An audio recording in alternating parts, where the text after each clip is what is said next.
तो इस समय देखिए काबुल हवाई अड्डा पूरी तरह से अमेरिकी सुरक्षा बलों के नियंत्रण में है। नाटो बलों द्वारा देखिए इस समय काबुल से कुल 25 उड़ानें संचालित की जा रही हैं और हामिद करजई अंतर्राष्ट्रीय हवाई अड्डे का संचालन अमेरिकी और उत्तरी अटलांटिक संधि संगठन यानी नाटो द्वारा किया जा रहा है और इसी संगठन की तरफ से भारत को भी अनुमति मिली है रोज 2 उड़ानें संचालित करने की और अपने भारतीयों को स्वदेश लाने की। तस्वीरें देखिए, भारत माता की जय के नारे आप सुन सकते हैं, खुशी आप उनके चेहरे पर देख सकते हैं। भारत माता की भारत माता की भारत माता की भारत माता की भारत माता की भारत माता की।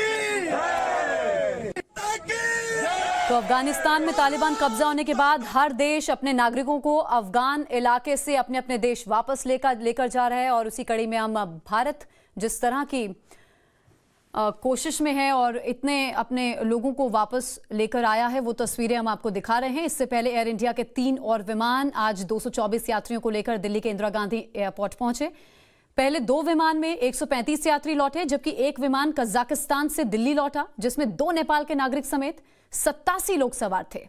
कल इंडियन एयरफोर्स ने काबुल में फंसे 87 और भारतीयों को सुरक्षित निकालकर तजाकिस्तान पहुंचाया था जिन्हें एयर इंडिया के विमान से आज भारत लाया गया है।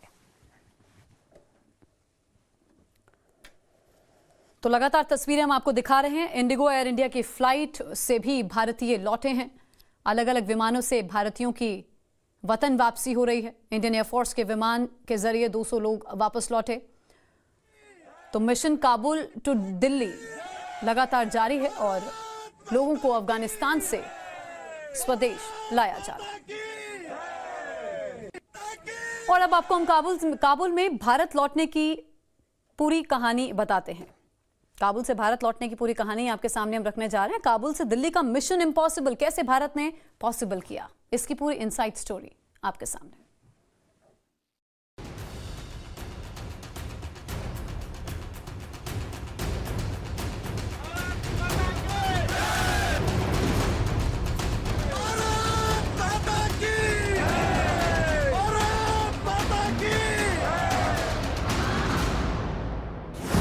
काबुल से ऑपरेशन एयरलिफ्ट की इनसाइड स्टोरी।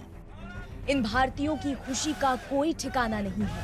बस ये समझ लीजिए कि ये आतंक के साए से जिंदा लौटे हैं और अपने वतन में सुरक्षित हैं। अफगानिस्तान से राहत की खबर आई है। 85 भारतीयों ने सुबह ही काबुल छोड़ा है। इंडियन एयरफोर्स के ट्रांसपोर्ट विमान C-130J में सवार होकर सभी भारतीय काबुल से रवाना हुए। तालिबान के शिकंजे से भारतीयों को निकालना आसान नहीं था। इस मुश्किल काम को भारतीय वायुसेना ने बखूबी अंजाम दिया। सबसे पहले विमान को काबुल से तजाकिस्तान के दुशांबे एयरबेस लाया गया, जहां से विमान ने हिंदुस्तान के लिए उड़ान भरी। अब तक काबुल से 350 से ज्यादा भारतीयों को सुरक्षित लाया गया है।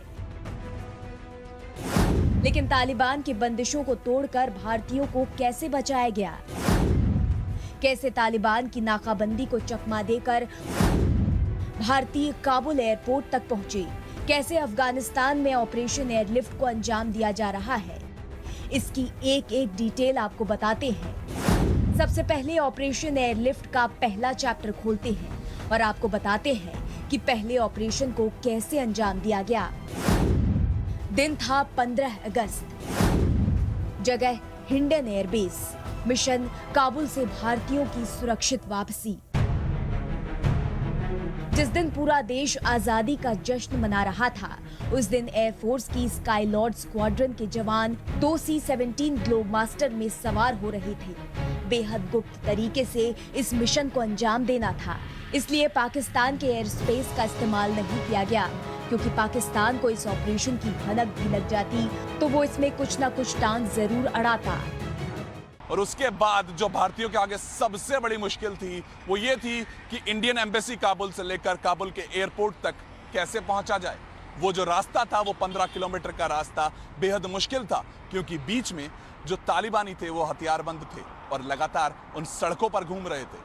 तो ये सोचा गया कि अब ये यात्रा जो है, जो इंडियन एम्बेसी से काबुल एयरपोर्ट तक होगी, वो रात को की जाएगी। 15 अगस्त को भी एक कोशिश की गई, लेकिन 15 अगस्त को वो हथियारबंद तालिबानियों से डर कर कहीं ना कहीं, क्योंकि वो पूरी प्लानिंग नहीं तैयार हो पा रही थी, वापस लौट कर आना पड़ा। वो मुश्किल समय था, एक ऑपरेशन चल रहा था, लेकिन उसके बाद फिर से हमने 16 अगस्त को कोशिश की और उसमें हम कामयाब हुए।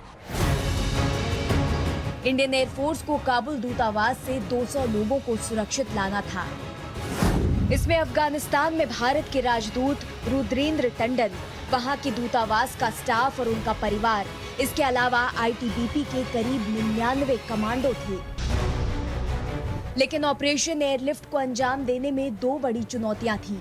पहली चुनौती, कैसे दूतावास के लोग काबुल एयरपोर्ट तक पहुंचेंगे, और दूसरी चुनौती, कैसे काबुल एयरपोर्ट से भारत सुरक्षित लाया जाएगा, क्योंकि काबुल की सड़कों पर तालिबान के लड़ाके बंदूक लेकर घूम रहे थे। इनके साथ ही लश्कर के आतंकी, हक्कानी नेटवर्क के दहशतगर्द भी थे, जो भारतीयों को कभी भी निशाना बना सकते थे। काबुल एयरपोर्ट से भारतीय दूतावास की दूरी 15 किलोमीटर है। 15 अगस्त को ही दूतावास के लोगों को काबुल एयरपोर्ट पहुंचना था, लेकिन दूतावास के पास बम धमाके से हालात बिगड़ गए। लेकिन अगले दिन फिर कोशिश की गई। हालात को देखते हुए रणनीति बदली गई। भारतीयों को निकालने के लिए 2 अलग अलग टीमें बनाई गई। 14 बुलेट प्रूफ गाड़ियों में भारतीय दल सवार हुआ, तालिबानियों को चकमा देते हुए अलग अलग रूट से गए, और फिर जैसे जैसे भारतीय दल एयरपोर्ट तक पहुंचा, इन 15 किलोमीटर का सफर कई घंटे में करते हुए भारतीय दल को एयरपोर्ट पहुंचाया गया। इसके बाद भारतीय वायुसेना के 2 ग्लोब मास्टर विमानों के जरिए 200 लोगों को सुरक्षित वतन लाने के ऑपरेशन का अंतिम फेज शुरू हुआ। पहले 16 अगस्त को 46 लोगों की एक टीम को काबुल से लाया गया। फिर अगले दिन यानी 17 अगस्त को दूसरी टीम, जिसमें करीब 150 लोग सवार थे, उन्हें दूसरे दिन हिंदुस्तान लाया गया।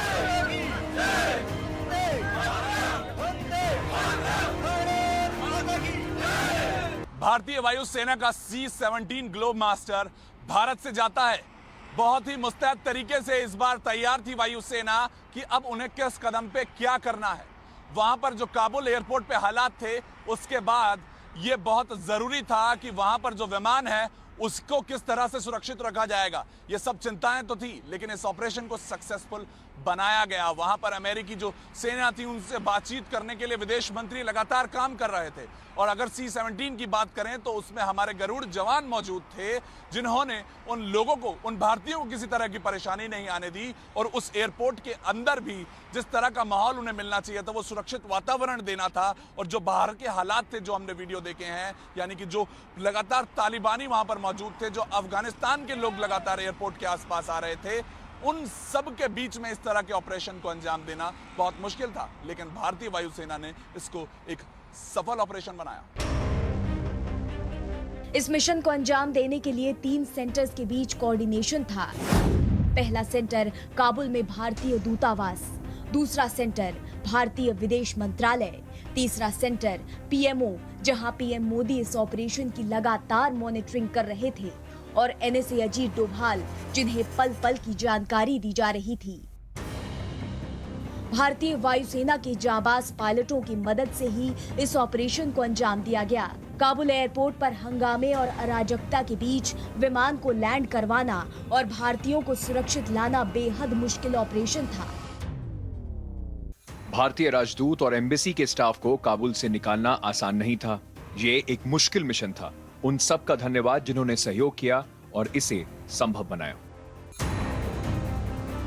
इस ऑपरेशन को ऐसे वक्त में अंजाम दिया गया जब कई बड़े देश अपने नागरिकों को सुरक्षित निकालने में जूझ रहे थे। अफगानिस्तान के अंदर सिचुएशन बहुत ही क्रिटिकल है, बहुत ही खराब है। वहाँ का एयर स्पेस बहुत ही कंजेस्टेड है और कोई एयर स्पेस मैनेजमेंट भी नहीं है। वहाँ पर एयर ट्रैफिक कंट्रोल सिर्फ नाम मात्र के लिए है, उस पर कोई भरोसा नहीं करा जा सकता। उसके बाद जो लैंडिंग के लिए हमें एड की ज़रूरत होती है, जैसे इंस्ट्रूमेंट लैंडिंग सिस्टम है, VOR अप्रोचेज हैं, उनकी भी कोई व्यवस्था नहीं है और उन पर कोई भरोसा भी नहीं किया जा सकता है। फिर उसके बाद जो है रनवे पर पता नहीं किस समय जो है लोग भाग कर आ जाए, वहाँ क्राउड कंट्रोल की बहुत बड़ी प्रॉब्लम चली, आपने पिछले देखा होगा। तो आप समझ सकते हैं कितना जो है ख़तरनाक ये ऑपरेशन है और अब भी चल रहा है। तो बहुत ही पायलट्स को और उनके क्रू मेंबर्स को बहुत ही मुसीबतों का सामना करना पड़ रहा है। अफगानिस्तान में अब भी कई भारतीय फंसे हैं जिन्हें हर हाल में सुरक्षित लाने के लिए भारत ने कसम खाई है। इनके साथ ही भारत की प्राथमिकता में अफगानिस्तान के अल्पसंख्यक सिख और हिंदू भी हैं जिन्हें भारत में शरण दी जाएगी। वरुण भासिन के साथ टाइम्स नाउ नव भारत। और इसी के साथ ही बुलेटिन में रुक रहे हैं एक छोटे से ब्रेक के लिए। ब्रेक के बाद जल्द लौटेंगे। आप देखते रहिए टाइम्स नाउ नव भारत।